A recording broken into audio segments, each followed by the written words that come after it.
Bismillahirrahmanirrahim. Assalamualaikum warahmatullahi wabarakatuh. Alhamdulillahilladzi arsala rasulahu bil huda wa dinil haqq yuzhirahu 'ala ad-dini kulli walau karihal kafirun walau karihal musyrikun. Asyhadu an la ilaha illallah al-malikul haqqul mubin wa asyhadu anna sayyidana wa habibana wa syafi'ana yaumal qiyamah Muhammadan abduhu wa rasuluh al-mab'us rahmatan lil alamin. Allahumma salli ala sayyidina Muhammadin wa ala alihi wa ashabihi ajmain, amma ba'd. Bapak Ibu jamaah subuh yang saya muliakan, alhamdulillah, puji syukur kehadirat Allah Subhanahu wa taala, di mana pada subuh hari ini kita masih diberi nikmat kesehatan, nikmat kesempatan, tentu hadir dalam rangka senantiasa mengikuti pengajian rutin kita setiap subuh Jumat. Selawat dan taslim atas junjungan kita Nabiullah Muhammad sallallahu alaihi wasallam sebagai rahmatan lil alamin. Apabila yang saya muliakan, insyaallah pada pembahasan kita pada subuh hari ini kita akan membahas surah Al-Maidah ayat 3 dan seterusnya. Bismillahirrahmanirrahim. Hurrimat alaikumul maitatu waddamu wa lahmul khinzir wa ma uhilla li ghairillahi bih wal munhanikatu wal mawquzatun wal mutaraddiyah wan natihatu wa ma akala sab'u illa ma zakaitum wa ma zubiha 'alan nusubi wa an tastaqsimu bil azlam ila akhiril hayat. Bapak Ibu yang saya muliakan, pada surah Al-Maidah ayat pertama Allah Subhanahu wa taala telah menjelaskan kepada kita bahwa Allah telah menghalalkan kepada umat Muhammad, yaitu bahimatul an'am, binatang ternak, illa ma yutla alaikum, kecuali yang disampaikan atau yang dibacakan kepada kamu, baik yang tertera dalam Al-Quran maupun yang dijelaskan oleh baginda Rasulullah sallallahu alaihi wasallam. Itulah binatang yang diharamkan oleh Allah Subhanahu wa taala. Maka pada surah Al-Maidah ayat 3 ini adalah penjelasan rinci daripada surah Al-Maidah ayat 1. Makanya dalam surah Al-Maidah ayat 3 Allah merinci hal-hal yang diharamkan oleh Allah Subhanahu wa taala, terutama terkait masalah makanan. Maka Allah memulai ayat ini dengan mempertegas, hurrimat alaikumul maitatu, telah diharamkan kepada kalian. Yang pertama adalah bangkai. Yang dimaksud bangkai di sini, Bapak Ibu yang saya muliakan, adalah binatang yang tidak disembelih secara syar'i, Itulah dikatakan al-maitah. Kemudian yang kedua yang diharamkan oleh Allah Subhanahu wa taala, illa ma yutla alaikum waddamu, darah Bapak Ibu yang semuliakan. Tapi yang dimaksud darah di sini adalah damul maspuh, darah yang mengalir atau mencair. Adapun darah yang dibekukan, itu menjadi perdebatan ulama.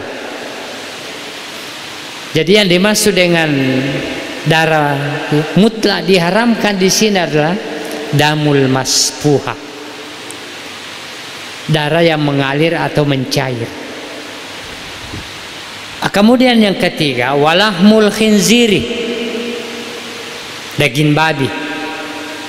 Ini juga menjadi haram bagi umat Muhammad, bagi umat Islam Bapak Ibu yang semuliakan. Kemudian selanjutnya wa ma uhilla li ghairillahi bih, bahwa binatang yang dipotong bukan atas nama Allah Subhanahu wa taala. Bapak Ibu yang saya muliakan, jadi binatang yang dipotong bukan atas nama Allah Subhanahu wa taala, bismillah, maka itu juga mutlak diharamkan oleh Allah Subhanahu wa taala. Masyiral muslimin wal muslimat rahimakumullah. Kemudian selanjutnya binatang yang diharamkan oleh Allah Subhanahu wa taala, wal munhanikah, yaitu binatang yang tercekik. Misalnya ada binatang, ada sapi atau kambing Bapak Ibu yang saya muliakan, dicekik oleh talinya, lalu dia mati, tidak sempat dipotong, itu juga dikategorikan sebagai bangkai yang diharamkan untuk memakan dagingnya Bapak Ibu yang saya muliakan. Kemudian selanjutnya wal mauquzah, binatang yang dipukul. Itu juga dalam syariat Islam, syariat kita itu haram kita makan Bapak Ibu yang saya muliakan. Binatang yang dipukul sampai mati. Nah, ini juga para ulama memberikan interpretasi, mengembangkan persoalan ini Bapak Ibu yang saya muliakan, terutama di penjual-penjual ayam potong. Ini perlu kita hati-hati. Biasanya kita penjual ayam potong itu untuk mengelupas bulu-bulu ayam atau apa, begitu dipotong dilempar ke air panas. Nah, inilah sudah menjadi syubhat. Bahkan ulama ada yang mengategorikan sebagai bangkai Bapak Ibu yang saya muliakan. Jangan-jangan bukan potongan itu yang membunuh ayam ini, justru air panas yang membunuh ayam ini Bapak Ibu yang saya muliakan. Kemudian wal mutaraddiyah, binatang yang jatuh. Misalnya ada binatang kambing atau ayam atau sapi jatuh di sumur. Apakah kambing itu jatuh di sumur dan tidak sempat dipotong, itu juga dikategorikan bangkai Bapak Ibu yang semdakan. Kemudian wan natihah, binatang yang ditanduk. Nah, di sini hati-hati kita penyambung ayam. Penyambung ayam itu jangan-jangan ayamnya sudah mati, tidak sempat dipotong. Nah, itu dalam kategori bangkai Bapak Ibu yang semuliakan. Jadi di samping perlakuan menyambung ayam itu diharamkan, juga memakan ayamnya juga itu atau binatang itu juga diharamkan Bapak Ibu yang saya muliakan. Makanya di dalam Al-Quran Allah mengabadikan ucapan orang-orang kafir. Ya laitani kuntu turaba. Ya Rab, janganlah kamu siksa kami, jadikanlah kami tanah seperti binatang-binatang yang telah Engkau ciptakan.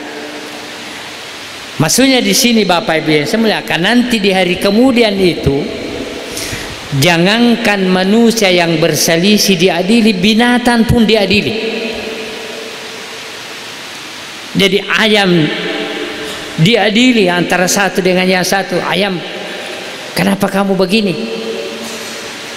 Menanduk temanmu, kambing dan lain sebagainya. Lalu ayam itu mengatakan, binatang itu mengatakan, ya Rab, bukan kemauan saya, tapi kemauannya Tuhan saya. Napa si butte ka, napa laga ka, napa si julu ka. Setelah itu Allah berfirman, malaikat, panggil tuannya ini binatang. Dia yang mengambil ganjarannya. Jadi punana manuk, punana sapi, punana bembe, ya kena pasti jului, pasti butte, dia yang menanggung resikonya Bapak Ibu yang sebelah. Inilah yang dikatakan orang kafir ketika binatang ini sudah diadili. Allah berfirman, siru turab, jadilah kamu tanah dan kamu tidak diazabkan perbuatanmu. Inilah yang dikatakan oleh orang kafir, ya laitani kuntu turaba, ya Rab, jadikan juga kami tanah, jangan sisa kami. Tapi yang namanya manusia Bapak Ibu yang sebelah kan, dia harus mempertanggungjawabkan seluruh amal perbuatannya, tidak seperti dengan binatang. Makanya kita hati-hati yang mapa butemanu, mapa si juluk sapi, mapa laga tedong. Nanti di hari kemudian ipak butte tukki matu. Di hari kemudian Bapak Ibu yang sebelah kan. Nauzubillah. Kemudian selanjutnya wama akalas sabau, binatang-binatang yang diterkan oleh binatang buas, kecuali binatang yang sudah dilatih. Nanti ada penjelasannya lebih mendetail pada ayat selanjutnya.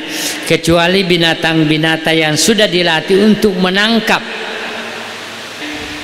sesuatu Bapak Ibu yang saya muliakan, lalu dilepaskan dengan bismillah,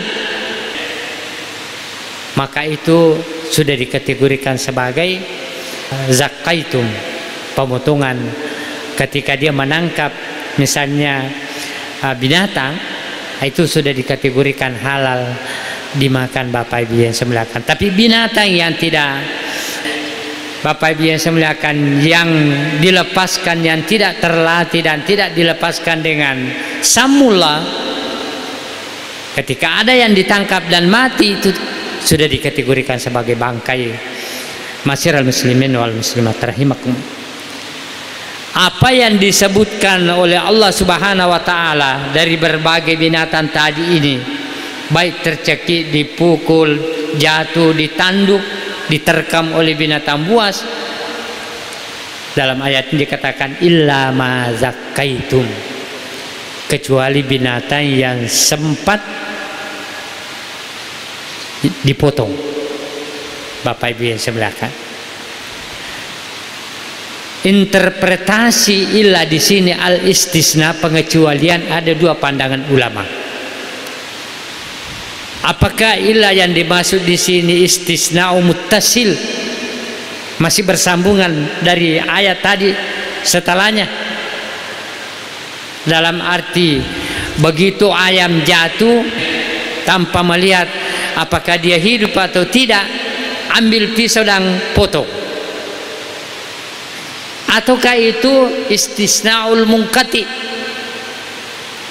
pengecualian di sini yang dimaksud adalah binatang yang sah disembelih? Mana yang dimaksud dengan binatang yang sah disembelih? Ketika binatang misalnya tercekik, ketika binatang dipukul, ketika binatang jatuh, dan masih ada kehidupan padanya. Apa tanda kehidupannya? Ketika dia masih bergerak, matuk-katuk kemupi, kampak mupi, Bapak Ibu yang saya muliakan, maka itu boleh disembelih. Tapi ketika binatang itu misalnya tercekik, jatuh dan sebagainya, dia sudah tidak bergerak, ya tuh melalui suirita. Ulama mengatakan tidak boleh dipotong karena itu sudah menjadi bangkai. Bapak Ibu yang sebelahkan, masyiral muslimin wal muslimat rahimakumullah. Kemudian yang diharamkan oleh Allah Subhanahu wa taala, wa ma zubiha 'alan nusub, binatang yang dipotong untuk dipersembahkan kepada berhala, itu haram dimakan. Makanya dulu orang-orang Arab jahiliyah ada namanya binatang al-bahira. Binatang al-bahira itu Bapak Ibu yang saya muliakan, kalau ada binatang betina melahirkan 5 anak, lalu anak terakhirnya jantan, maka itu tidak boleh dimakan dagingnya. Inilah semacam inilah yang perlakuan orang-orang Arab jahiliyah dulu. Yang kedua, ada binatang yang tidak dimakan dagingnya, binatang betina, ketika seseorang bernazar dan nazarnya terkabul, dia lepaskan apakah kambing atau ayam dan lain sebagainya, haram dimakan dagingnya. Nah, ternyata tradisi ini Bapak Ibu yang sebelahkan masih ada yang sampai sekarang, padahal itu adalah perbuatan orang-orang jahiliyah dulu. Istilah orang Bugis kita, mapalepa manu, yoko paje malasa nak kada loko mapalepa manu kur, yoko paje malasa maka kada loko mapalepa bembe kur. Itu amalan orang-orang jahiliyah dulu Bapak Ibu yang semuliakan. Memang dalam pandangan kita seperti kurban kemarin, ketika kita bernasar lalu kita berkurban, yang dianjurkan dalam agama kita disedekahkan semua daging kurban kita itu Bapak Ibu yang semuliakan. Memang kita tidak bisa makan, tetapi disedekahkan kepada fakir miskin, bukan dilepaskan begitu saja. Diharamkan untuk makan dagingnya. Kemudian amalan orang jahiliyah dulu, kalau dia punya binatang melahirkan kembar, satu betina satu jantan, maka jantangnya itu tidak bisa dimakan juga, dagingnya dipersembahkan untuk berhala lalu diambil darahnya. Nah, ini juga dulu nenek-nenek kita masih ada melakukan. Yoko magiriman winapati mak darana mapanasapu bulana. Dulu sangat diharamkan itu Pak Bu, ketika temai bacana nalai darana nasapungi kurangi. Ternyata itu amalan orang-orang jahiliyah dulu. Binatang yang jantan ini dipotong untuk dipersembahkan kepada berhala, lalu diambil darahnya, digosokkan di berhalanya. Yang keempat Bapak Ibu yang sebelahkan, ada juga binatang yang tidak diambil dagingnya ketika binatang itu hampir sama tadi, sudah banyak melahirkan dan dilepaskan begitu saja tanpa mengambil dagingnya, tidak boleh dimakan. Nah, makanya wa masubiha ala nusubi, di sini Allah mempertegas bahwa binatang yang dipersembahkan untuk berhala itu haram dimakan. Bapak Ibu yang sebelahkan. Kemudian selanjutnya wa antas taksimu bil aslam, orang yang mengundi nasib. Dulu orang-orang Arab itu Pak Bu, istilahnya sekarang ini boto, dia pakai anak panah. Jadi anak panah itu dipakai melempar, kalau kena ini maka saya menang. Ataukah dia mengundi nasibnya. Kalau saya kena ini berarti saya harus pergi ke daerah selatan. Ya, kalau saya tidak kena berarti saya harus pergi ke daerah utara. Itu yang dimaksud dengan mengundi nasib, Bapak Ibu yang saya muliakan. Apa kata Allah terhadap perbuatan ini? Zalikum fisq. Perbuatan ini adalah perbuatan orang-orang fasik. Fasik itu artinya, Bapak Ibu yang saya muliakan, dia merasa beriman tetapi yang mereka lakukan itu adalah perbuatan dosa. Itu dikatakan fasik. Merasa beriman tetapi seluruh amal perbuatannya itu adalah perbuatan dosa, Bapak Ibu yang saya muliakan. Seperti inilah yang diterangkan. Mana yang dimaksud? Wa masubi ala nusubi, yang memotong untuk berhala, kemudian mengundi nasib. Kata Allah, zalikum fisq. Perbuatan ini adalah perbuatan orang-orang fasik, merasa beriman tapi amalan-amalannya tidak diterima oleh Allah Subhanahu wa taala, karena semuanya adalah perlakuan dosa, Bapak Ibu yang saya muliakan. Lalu Allah Subhanahu wa taala melanjutkan firman-Nya, al-yauma ya'isal ladzina kafaru min dinikum. Hari ini, ayat ini turun, Bapak Ibu yang saya muliakan, al-yauma ketika haji wada, haji terakhir baginda Rasulullah yang di Mina. Turun ayat ini. Setelah itu para ulama tafsir mengatakan, ada mengatakan 80 hari setelah turunnya ini ayat, Rasulullah kembali ke hadirat Allah Subhanahu wa taala, wafat. Al-yauma yang dimasuk pada hari di sini adalah haji wada. Ya isal ladzina kafaru min dinikum. Orang-orang kafir sudah putus asa terhadap agamamu. Mana yang dimaksud dengan putus asa di sini, Bapak Ibu yang saya muliakan? Ketika terjadi Fathu Mekah, pembukaan kota Mekah, orang-orang kafir sudah putus asa, tidak mampu lagi membendung melawan baginda Rasulullah. Makanya dalam riwayat lain dikatakan, ketika Rasulullah masuk ke kota Mekah, istrinya Hindun datang kepada baginda Rasulullah yang pernah membunuh pamannya Rasulullah Hamzah, lalu mengambil hatinya dimakan. Kata istrinya Hindun, ya Muhammad, bagaimana nih suamiku ini yang pernah membantai pamanmu? Karena mereka sudah tidak bisa melawan, sudah putus asa. Kata Rasulullah, saya telah memaafkan kamu, tapi saya minta tolong kamu pergi dari jauh dari kota Mekah. Saya khawatir kalau kamu setiap hari melintas di depanku, sifat kemanusiaanku muncul, kebencianku muncul, sehingga saya ingin membalas. Maka waktu itu istrinya dengan keluarganya Hindong meninggalkan kota Mekah, karena Rasulullah tidak menginginkan, jangan-jangan yang namanya manusia biasa, Bapak Ibu yang saya muliakan, meskipun dia sudah memaafkan, siapa tahu terbetik lagi, karena begitu sadisnya membunuh paman baginda Rasulullah Hamzah, Bapak Ibu yang saya muliakan.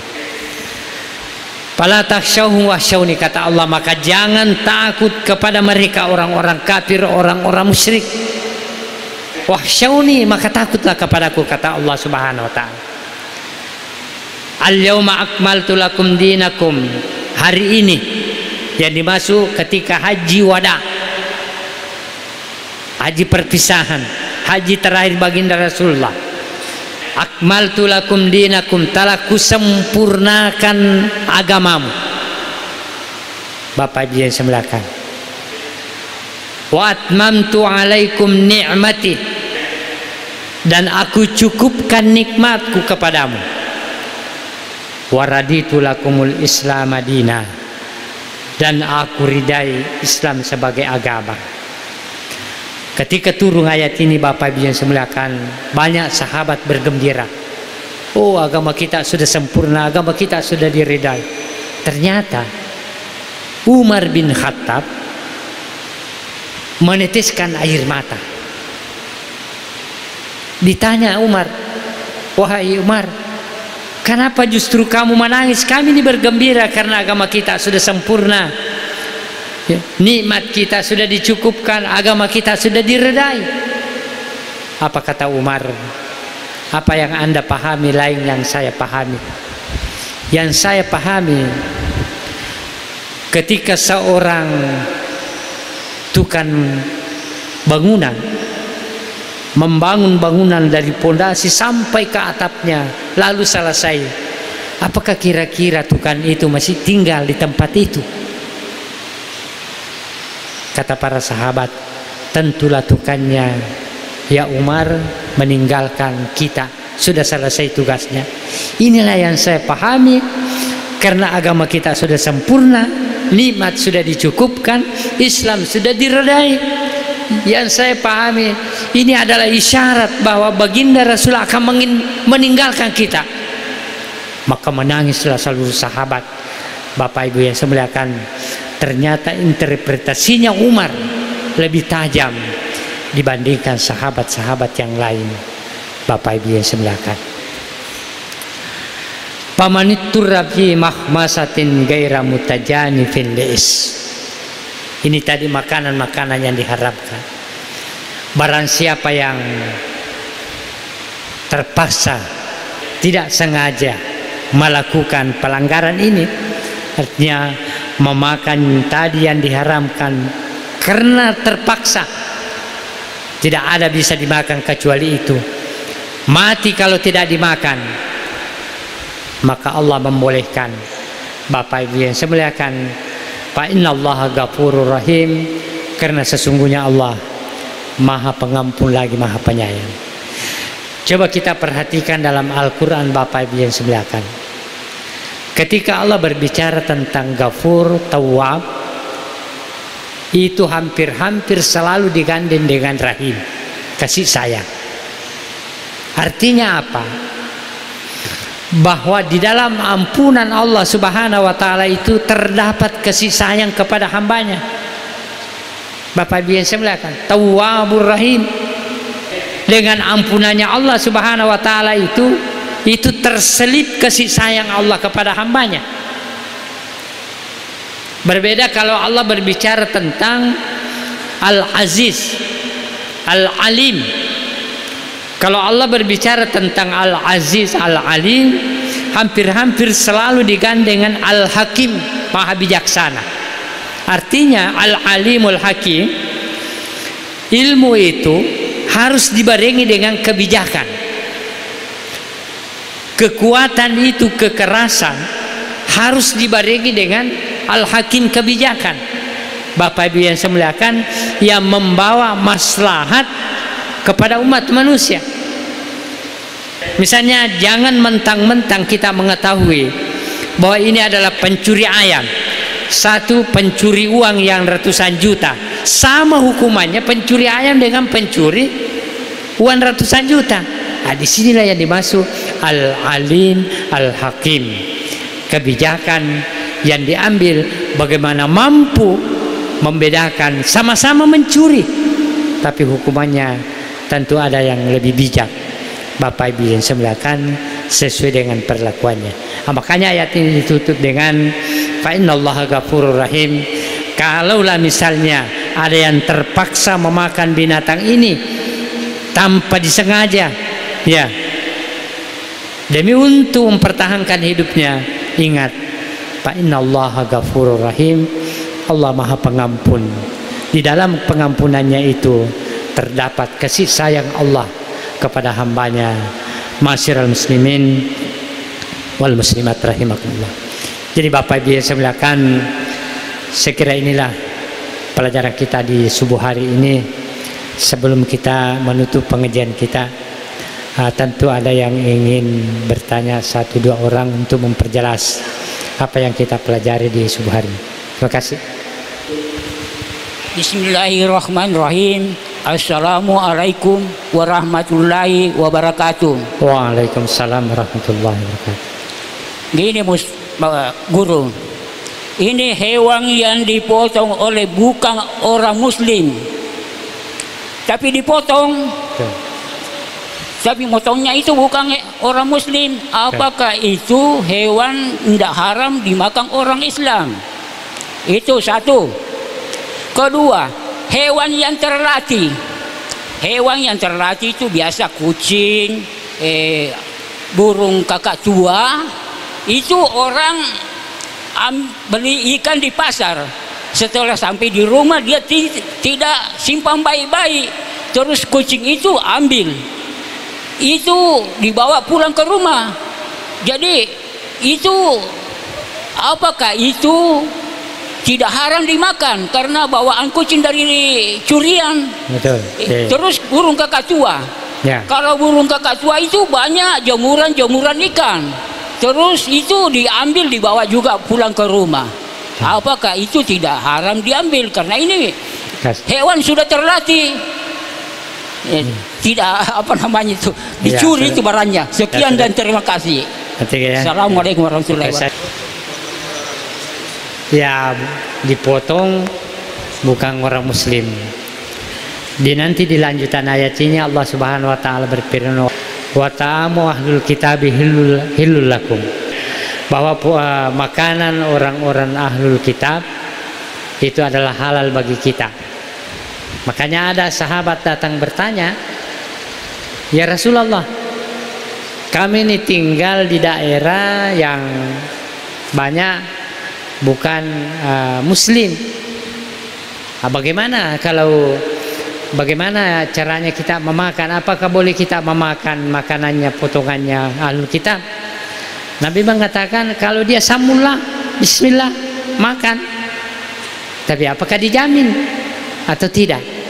Bapak Ibu yang sebelahkan. Lalu yang kedua yang bertanya, bagaimana bejananya? Ya, kalau dia dicuci, kalau tidak dicuci jangan. Ya, itu. Jadi istilahnya wa ta'amul ladzina utul kitaba hillul lakum, bahwa makanan ahlul kitab itu halal bagi kita. Potongan yang dipotong secara samula itu bisa dimakan. Tapi menjadi persoalan apakah samula yang dimaksud seperti kita? Ya itu. Jadi makanya mohon maaf, saya pernah tinggal di Mamasa. Ternyata saudara-saudara kita itu di sana sangat toleran. Ketika dia mau memotong ayam, memotong kambing, memotong sapi, ternyata yang dipanggil imam masjid yang ada di Mamasa. Kemudian bejana yang dipakai memang ada disiapkan oleh masjid.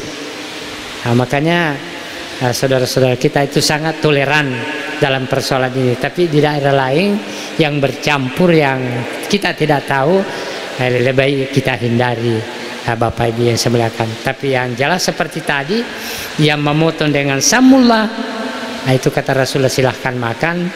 Yang bejananya bersih, maka silahkan makan. Seperti itu. Yang kedua, ini juga ada sahabat yang datang, nanti pada sebabun nusulnya ayat setelahnya ini ada. Ya Rasulullah, kami ini adalah pemburu, penangkap binatang. Kami melatih binatang-binatang kami dengan cara seperti yang telah diajarkan. Tetapi ternyata dalam pemburuan itu ada juga binatang-binatang yang lain bercampur dengan binatang kita. Apakah kita boleh makannya Rasulullah? Rasulullah mengatakan kalau sudah bercampur begitu, kita tidak tahu siapa yang memakan binatang yang, apakah yang kau yang didik, yang terlatih yang memakan atau bukan, itu lebih baik dihindari, jangan dimakan. Tetapi kalau memang tidak ada binatang selain binatang kita yang terlatih dan kita lepaskan dengan samula, maka itu boleh dimakan, Bapak Ibu yang sebelahkan. Kemudian kucing, cokilaria bale mai ropole. Bapak Ibu yang sebelahkan, kucing itu dikatakan Rasulullah itu tuhurun, innahu minat tawafin. Kucing itu tidak masuk dalam kategori binatang yang najis. kata Rasulullah, itu suci. Nah, tapi kalau kita khawatirkan dalam perjalanannya di situ ada anjing, angka asud dupai nale panagai, lebih baik jangan dimakan. Bapak biasa belakang. Tetapi kalau ayah ikan itu dekat dari kita, kita yakin detogaga asu detoga ini, maka ikan itu bersih. Bapak biasa belakang, karena kucing itu tuhurun kata Rasulullah SAW, bersih dan suci. Bapak biasa belakang. Nah, kemudian yang ketiga, burung kakak tua. Ternyata kalau pada zaman Rasulullah itu sahabat ini mengatakan, kami ini berburu dengan memakai dua cara ya Rasulullah.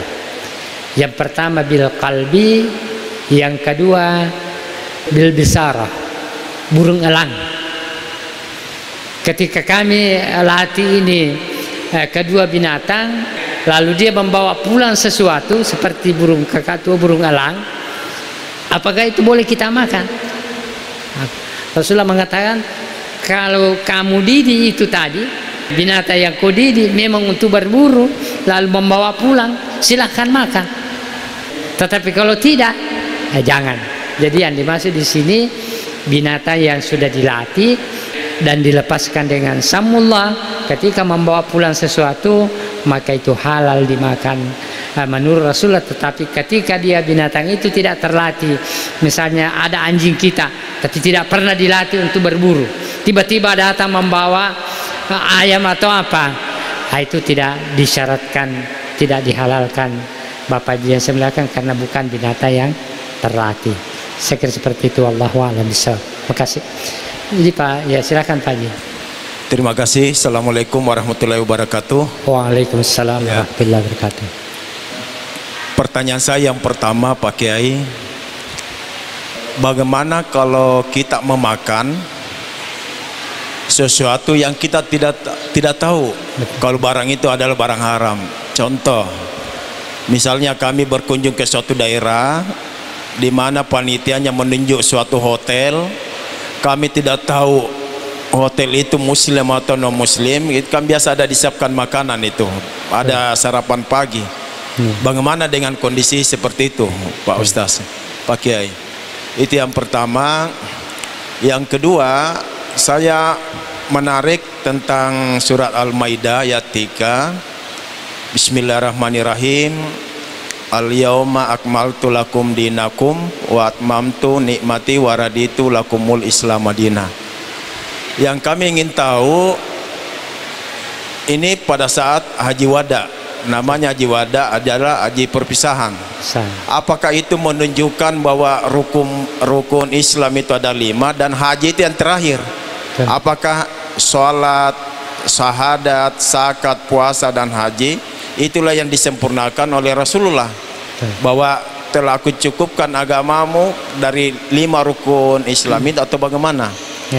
Yang ketiga, tentang nikmat, telah aku cukupkan nikmatmu kepadamu, nikmatku kepadamu. Kira-kira nikmat apa itu Pak Kiai? Apakah nikmat lahir atau nikmat batin atau apa, seperti apa itu? Dan terakhir, di luar dari konteks pembicaraan Pak Ustaz, saya pernah sholat subuh, ada seperti imam kita tadi, ada yang dilafazkan, ada yang dizahirkan, artinya tidak didengarkan. Ada juga masjid dia lapaskan semua, akhirnya kita jamaah mendengar semua, karena tidak semuanya jamaah bisa menyambung tadi sholat doa kunut tadi. Mana kenapa bisa ada dua seperti ini Pak Kiai? Terima kasih. Assalamualaikum warahmatullahi wabarakatuh. Waalaikumsalam warahmatullahi wabarakatuh. Karena ini 4 pertanyaan, ya saya kira ini sudah cukup karena sudah siang. Mohon maaf, terpaksa saya mulai dari satu tanya Pak Haji ya, karena biasa kalau 4 pertanyaan saya lupa keempat itu. Yang pertama tadi apa? Ya, satu-satu dulu ya. Yang tentang makanan di hotel, ya, yang kita berkunjung, yang kita tidak tahu apa halal atau tidak. Betul. Oke. Begini Pak ya, ada pengalaman saya ketika masuk warung di dekat Istiqlal. Kan biasa di situ dekat Istiqlal banyak tempat-tempat makan kalau habis sholat Jumat. Tiba-tiba ya ayam yang saya makan itu kelihatannya tidak ada bekas-bekas irisannya kalau dipotong lehernya, karena kebetulan yang saya dapat lehernya. Saya tanya teman, kayaknya ini meragukan ini. Untung saya ingat fatwanya Profesor Dr. Syekh Al-Qardawi dalam bukunya Al-Halal wal Haram wa bainahuma mustabihat, bahwa halal, makanan halal haram itu yang dijelaskan dalam kitab itu, di situ dikatakan itulah hikmah kenapa Rasulullah menyuruh kita sebelum makan membaca bismillah. Itu salah satu hikmah Bapak Ibu semelakan. Misalnya kalau kita tidak tahu apakah itu ayam atau apa yang kita makan itu dipotong atau tidak, itu penghalalannya di situ. Kata Syekh Profesor Dr. Al-Qardawi dalam bukunya Al-Halal wal Haram, disitulah penghalalannya, hikmahnya kenapa kita dianjurkan sebelum makan samullah baca bismillah. Adapun misalnya makanan yang haram disuguhkan misalnya di hotel atau apa, kita tidak tahu apakah itu daging babi atau daging apa, lalu kita tidak tahu, maka itu masuk kategori la yukallifullah nafsan illa usaha. Allah memaafkan kita karena ketahuannya. Makanya lebih hati-hatinya. Biasa kan kita naik pesawat ditawari chicken or egg, apakah mau ayam atau daging. Ada teman mengatakan eat karena baru dengar itu eat itu katanya daging. Tapi barusan saya katanya makan daging waktu itu penerbangan Eropa. Tidak seperti yang selama ini dibilang teman, jangan-jangan kamu sudah makan babi. Tapi itu kan sudah tidak, karena dia ketidaktahuannya itu mampu. Bapak Ibu, seperti di hotel kalau ada tawaran-tawaran makanan, memang lebih menenteramkan jiwa itu lebih baik minta ayam atau minta telur atau minta ikan.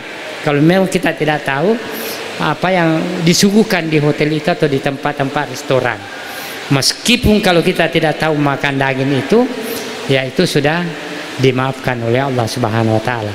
Jadi itulah hikmah kenapa kita dianjurkan membaca bismillah sebelum makan. Kemudian yang kedua, apa tadi yang kedua Pak Haji?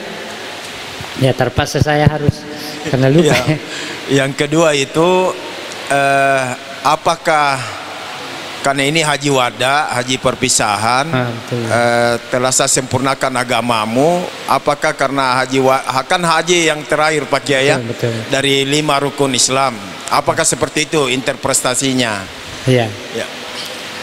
Bapak Ibu yang saya muliakan, al-yawma akmaltu lakum dinakum wa atmamtu alaikum ni'mati wa raditu lakumul Islam madina. Memang haji juga salah satu. Karena perlu kita tahu Bapak Ibu yang saya muliakan, Rasulullah itu 1 kali haji. Jadi Rasulullah itu 1 kali haji saja. Begitu dia naik haji, itulah haji perpisahan. Adapun umrahnya berapa kali. Bapak Ibu yang saya muliakan, makanya ini juga sebagai, sebelum saya jawab, wacana bagi kita, ya jangan terlalu dipaksakan naik haji. Sampai kita lihat kemarin ada yang jalan kaki dari Jeddah ke Mekah ke Arafah lewat gurun pasir. Nauzubillah, itu mempertaruhkan nyawa, sesuatu yang tidak benar karena tidak ada tasrih hajinya, mempertaruhkan juga nyawa. Jadi memang salah satu itu juga haji, tetapi yang dimaksud ini syariat-syariat, akidah-akidah yang telah disempurnakan oleh baginda Rasulullah, dan akhlak perilaku itu sudah dicantumkan, dimuatkan dalam Al-Quran dan Sunnah. Tinggal bagaimana ulama menjabarkan persoalan-persoalan ini. Misalnya kalau ada persoalan yang tidak sama kejadiannya, tidak seperti itu kejadiannya, tapi sama, itulah berlaku ijtihad ulama. Contohnya, makanya kalau ada orang mengatakan apa yang tidak dilakukan oleh Nabi itu adalah bidah, salah, sesat, itu pernyataan tidak benar Pak Bu. Contoh zakat fitrah. Zakat fitrah itu Pak Bu, Nabi itu tidak pernah berzakat fitrah dengan beras. Tidak pernah. Nabi itu berzakat fitrah dengan gandum dan kurma. Kalaulah kita mengatakan apa yang tidak dilakukan oleh Nabi, maka justru kita pelakunya itu bidah. Kita berzakat fitrah dengan makanan pokok. Makanya ijtihad ulama bahwa yang dimaksud dengan zakat fitrah itu intinya makanan pokok, karena makanan pokok waktu Rasulullah adalah gandum dengan kurma. Nah, makanya dimanapun kita berada, orang Palopo makan sagu, makanan pokoknya berzakat fitrah dengan sagu. Orang Pindra makan beras dengan makanan pokoknya berzakat fitrah dengan beras. Ada orang yang makanannya dengan pisang, berzakat fitrah dengan pisang. Ulama Abu Hanifah mengambil jalan lain, bahwa zakat fitrah itu bukan makanan pokok, tapi ditinjau dari nilainya. Apa yang paling bernilai? Yang paling bernilai adalah uang segala-galanya. Ada orang bisa jadi mendapatkan zakat fitrah banyak, berasnya banyak, tapi tidak ada uang untuk membeli lauk pauk. Makanya ulama Abu Hanifah mengatakan zakat fitrah itu nilainya, maka muncullah dikatakan zakat fitrah dengan uang. Makanya kalau ada orang mengatakan zakat fitrah dengan uang itu adalah bidah, salah. Berarti Anda juga berzakat fitrah dengan beras juga salah. Itulah namanya ijtihad. Jadi memang sudah sempurna syariat telah digariskan oleh Rasulullah, tapi bagaimana para ulama menjabarkan ya dalam ijtihad syar'i Bapak Ibu yang semuliakan. Tapi tidak sembarang ulama. Karena ada juga sekarang mengatakan jangan ikut pendapat ulama, tapi justru dia yang memberikan pendapat. Nah, kapasitas ilmunya kita tidak tahu.